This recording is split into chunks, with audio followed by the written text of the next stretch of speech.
things in life that's certain. Death, taxes, and 85 will always go.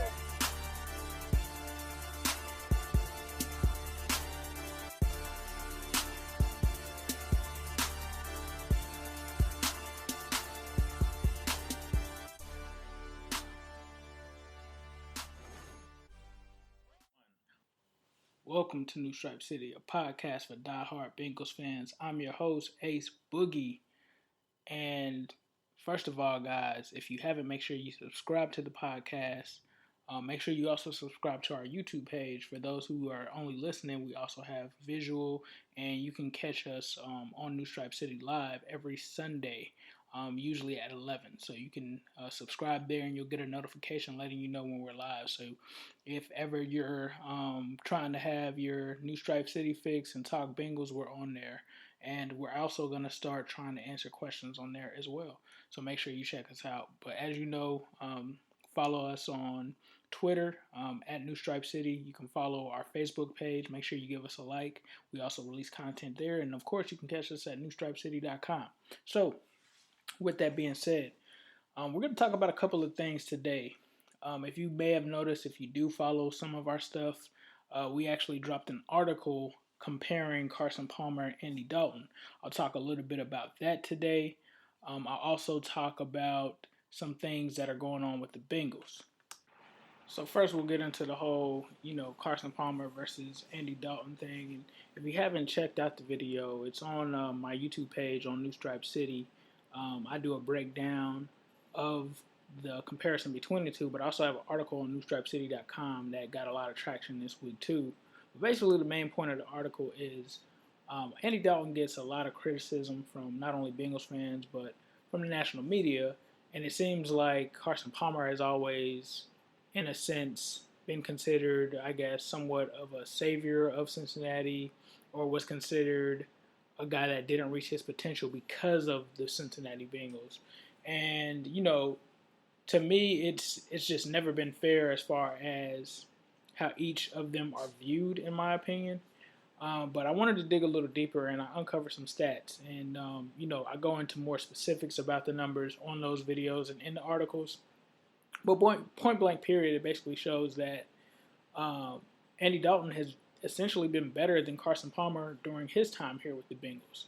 And it's shockingly not even close. And that just brings on an issue that I wanted to talk about today. Just going back into the Carson Palmer era, because we have a lot of time. I was one of the few people, and I know I've been telling some stories as of late. Like I know I told you guys about Peter Work last week and what he thought about the draft, and this is another personal story that you guys may not believe, but this was what my thinking process was. So I was one of the few Bengals fans, and I'm not sure, there may have been other people that felt the same way. Before Carson Palmer even retired, quote unquote, I wanted him gone. I thought that it was the best thing that needed to happen. Now, I told you guys that when I went to this draft party, I went with my friend Dar, who's also a Bengals fan. And while we were at that draft party, he actually, we were just chopping it up, and he was like, we usually see eye to eye on everything in terms of the Bengals. There's only one thing that we've ever disagreed on, and that's Carson. And, I mean, this guy has known, like, I've known Dar for a while now, and Dar knows that I was a Carson fan, but in 2009, after about, 2009, I was ready for us to get rid of Carson. And before you guys try to chew me up and just say that I'm a Carson hater, number one, I wasn't a Carson hater. Let's get that straight. Initially, before things went south, I definitely supported Carson, but like I said, between 2009, that stretch of 2009 and 2010, I was ready for him to go. And this is why. We were paying Carson Palmer top quarterback money at the time. So we were paying him like a Peyton Manning and a Drew Brees for subpar play. I mean, the guy was turning the ball over. He just wasn't getting it done. And I just felt like we invested a ton of money into a guy that essentially wasn't leading us to the promised land. And so when Carson Palmer quit on us, I was actually excited. Some people were panicking and other people were burning his jersey. I was excited. I've always had a keen interest in being involved in a front office. I think a lot of guys who are diehard football fans, they all have that fantasy. But I kind of look at the Bengals from a GM perspective in a sense, where I'm looking at how good is this decision for us as a team, and to me, tying up all of that money in a quarterback like Carson Palmer just wasn't cutting it for me. It's almost in a sense kind of similar to what the Ravens are going through right now with Joe Flacco. So I was actually pretty excited about that, and the fact that the Bengals were able to shed his contract off of the books and then get 2 first rounders for him, it was a no-brainer.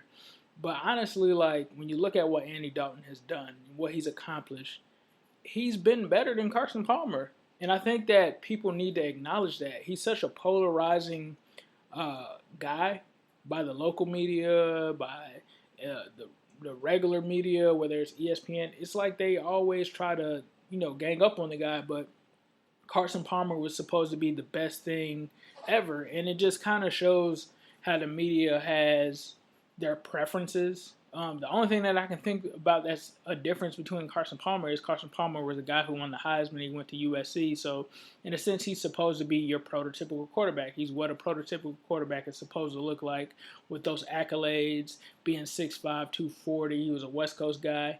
So I think that kind of overshadowed some of the actual truth to Carson Palmer. Now, Carson Palmer was a good quarterback. I'm not taking that away from him, but he definitely had his flaws. And I definitely think that a lot of people overlooked him. I know I wasn't one that overlooked him. I mean, he threw so many pick sixes and interceptions, and a lot of people shifted a lot of the blame towards, Chad Johnson in the organization. And it's like at the end of the day, Mike Brown and Marvin Lewis and Chad Ochocinco aren't the ones on the field, throwing interceptions. Mind you, I understand that, some of the characters that we did have in the locker room could potentially have been negative. But in my opinion, I don't ever think that I never considered Chad to be a distraction. And I always thought that it was unfair that the media kind of ridiculed him, and you put the weight of a franchise that's supposed to be on the shoulders of Carson Palmer, and you put that off on Chad, and that just never was fair to me. Chad was just a silly guy, and I mean none of that stuff, really mattered in the grand scheme of things. When it was time for Chad to perform on the field, he performed. So I was always upset that the media always tried to blame our struggle or, our lack of success or potential on Chad Johnson. It wasn't his fault. Chad Johnson was one of the best things that ever happened to the Cincinnati Bengals, in my opinion. And then you look at the weapons that he had. He had, TJ Houshmandzadeh, Chad Johnson. Those guys are number 1 and number 3 on the Bengals all-time list. He had a Jermaine Gresham. He had, Terrell Owens at one point. The guy had weapons, and he just couldn't get it done.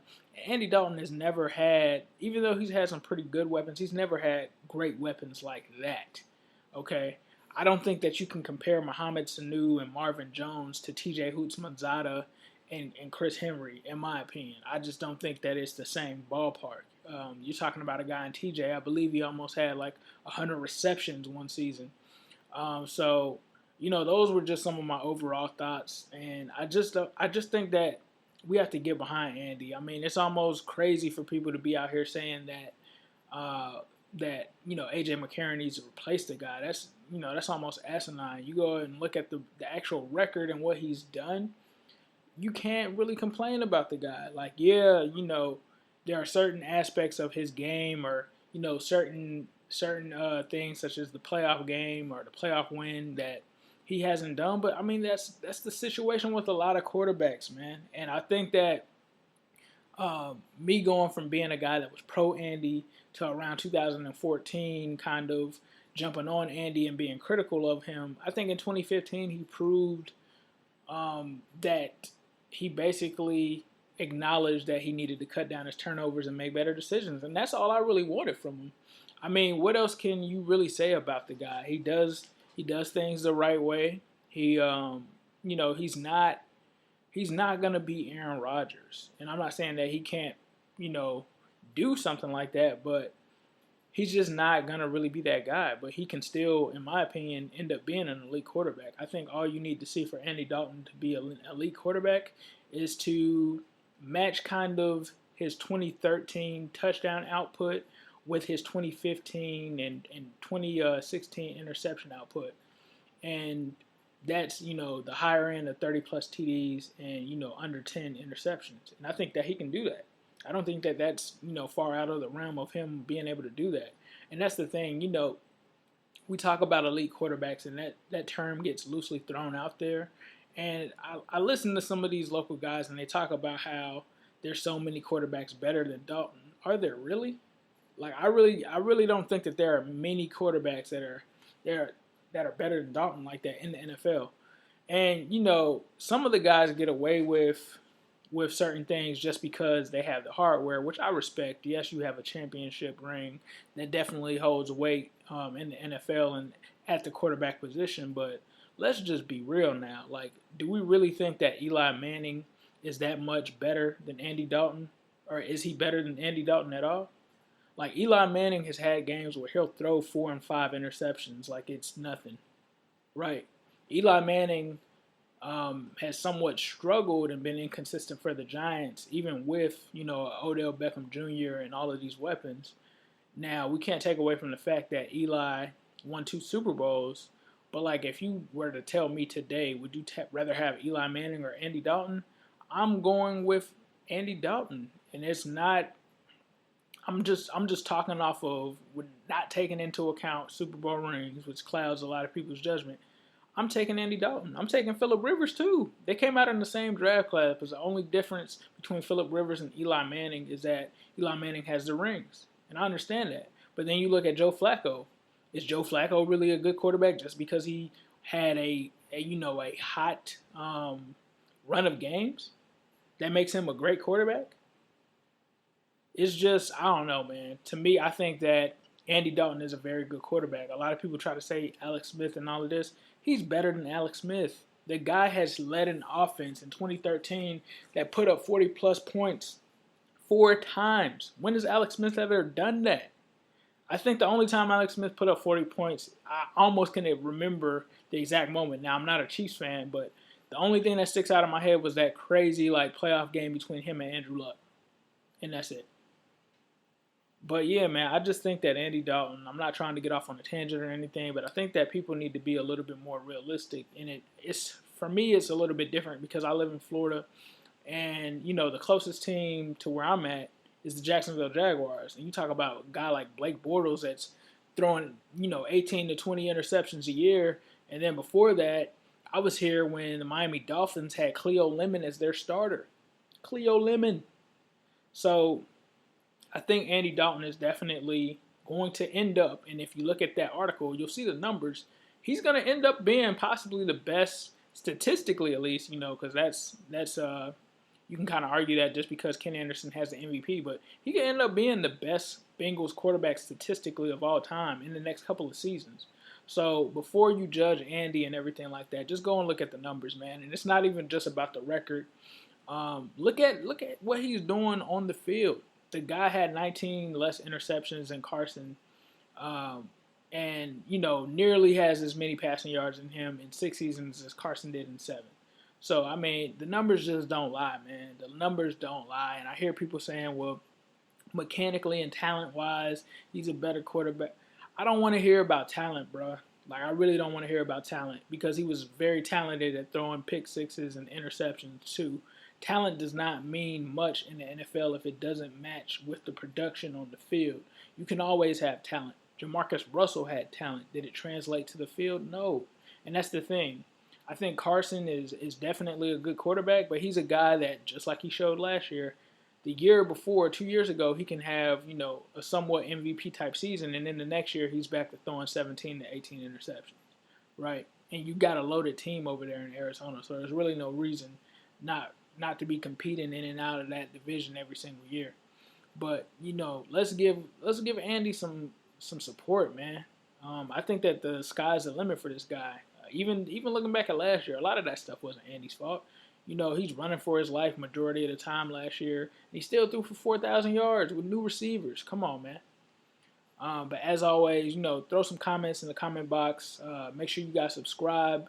And if you didn't notice, I actually posted a new episode of Game of Stripes versus the Texans. Pretty good game. I actually had Deshaun Watson in there. He got hurt, and Tom Savage came in, but John Ross really just exploded. And I'd like to thank you guys for all of the love and comments under the Game of Stripes series, for making it what it is. You guys really motivate me to keep, throwing it out there. And I know this is for the diehard Bengals fans. Like, we can't get football immediately, but it kind of suffices in a sense. So look forward to that. I also did something on Twitter where I asked you guys if you wanted me to do a little bit of a walkthrough through the created player process. So that way, if you guys want to create some of these rookies on your own Madden, you can. I'm going to forewarn you right now, I'm still on like Madden 16. Usually, and this is crazy because I used to be a Madden head. So I used to have every single Madden. I used to copy it like the midnight that it came out. That's how hard I was on Madden. I'd be up at like Walmart or whatever at 12 o'clock at night getting Madden. But, when you become a family man, you have kids and everything like that, you kind of fall off from that stuff. But, I'll do it. I'm just forewarning y'all, it's going to be on Madden 16. So I'm just letting y'all know. Eventually, I probably will get 17 or 18 or whatever and do some new videos. But for right now, it's serving this purpose, which is providing you guys with a glimpse of the new Bengals.